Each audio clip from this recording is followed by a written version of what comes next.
Party ఈరోజు రేవంత్ అన్న కానీ సోనియా గాంధీ మేడం కానీ అనేక మంది కూడా గౌన్లకు అత్యధిక ప్రాధాన్యత ఇచ్చినటువంటి పార్టీ ఏదైనా ఉందంటే అది కాంగ్రెస్ పార్టీ.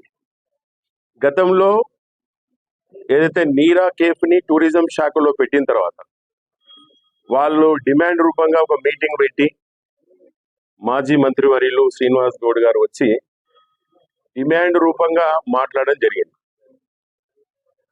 మీటింగ్ పెట్టడం ఓకే, తప్పు లేదు.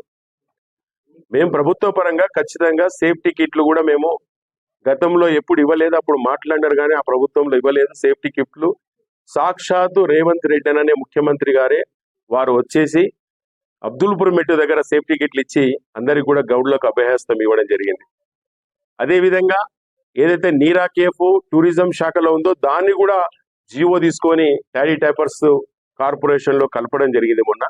వాటి సందర్భంగా రేవంత్ అన్నకు మరియు పొన్నం ప్రభాకర్ అన్నకు, మహేష్ కుమార్ గౌడ్ అన్నకు, మదియాస్కి గౌడ్ అన్న గారికి, జూపల్లి కృష్ణారావు అన్న గారికి ఖచ్చితంగా వారికి గౌడ సంఘాల తరపున, రాష్ట్ర కాంగ్రెస్ పార్టీ ట్యాడీ ట్యాపర్స్ డిపార్ట్మెంట్ తరపున, వివిధ గౌడ పెద్దల తరపున వారికి అందరికీ కూడా కృతజ్ఞతలు తెలుపుకుంటున్నాం.